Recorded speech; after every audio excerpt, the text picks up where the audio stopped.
So yeah, proud. I'm proud. Parang may originality yung school namin. Oo nga. Parang kahit nasa school kami na ganito, meron pa rin nag-hold ang pangalan namin kahit sa mga ganyang bilihan.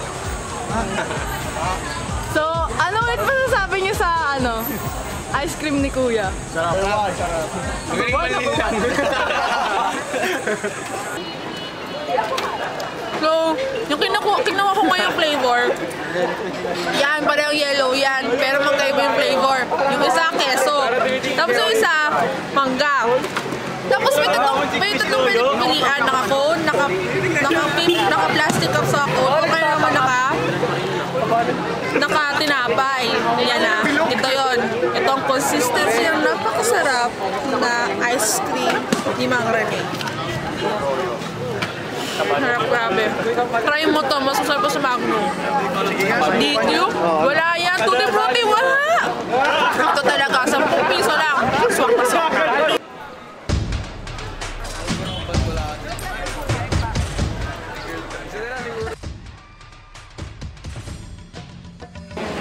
Pangalan nila, Mafia.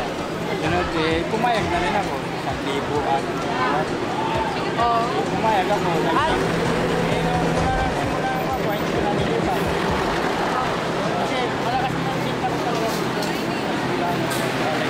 Tatlo rin. Isa ko din sa letra. Sa Laisyo, hanggang mapa. Diyan ako nagtatambay. Araw-araw mga kaubos. Kailangan nila, mahalin nila yung trabaho nila. Yun ang tanging kuha nila. Yun ang tanging bubuhay nila sa pamilya nila, yung work nila. Kasi pag pinapabayaan nila ang work nila, puro nila ang kuha. Wala nila marating yung mga anak nila. Mapapalaman sa pamilya niya. Anak ko nga, sabi, pinagtitiis nga ako ng mga anak ko. Sabi ko, galingan na yung pag-aaral. Hindi yung pag-aaral, kahit maghihirap ako. Huwag lang, basta makakatapos kayo. Yan ang tangan ko sa nila. Yan ang kayamanan nila, hindi pa nanakaw sa kanila. Yung anak ko, yung pinag-aaralan nila. Yun ang turo ko sa mga anak ko. Galingan yung pag-aaral nyo. Hanggang makatapos kayo, tapos saan kayo, kahit maghihirap ako.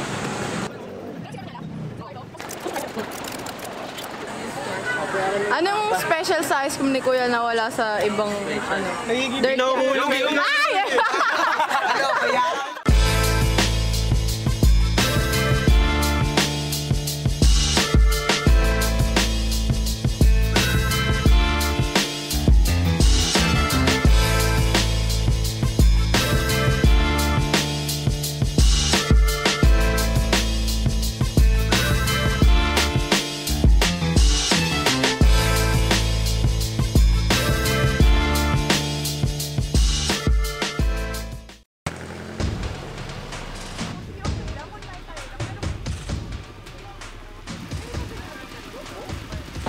At first, nung first try ko talaga, parang sobrang weird na taste.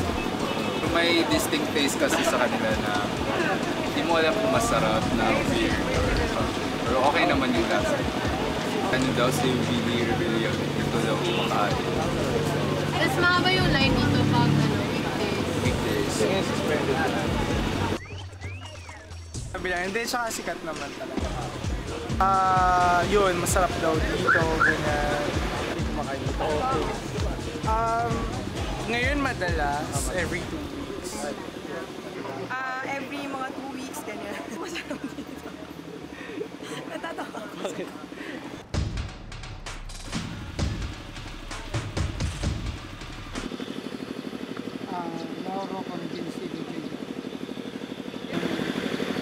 artificial isa saka yung chicharon. Yan lahat na. Lahat na. Bahay. Lahat na. Oh, bahay, sasakyan. Mga anak ko, tag-isa na naman. Dati naman kasi hindi ko naman inisip na makikilala ko. Ano, pag negosyo man kasi, malakihan yan. Mahanap ka kaya pagyaman. Ibig sabihin, may ano ka, may goal ka. Pag hanap buhay, wala kang goal eh. Kasi Trabaho. pinayayaman mo yung amo mo, Po. hindi naman ikaw eh. Kaya kung gusto mong yumaman, mag-goal ka, mag-negosyo ka.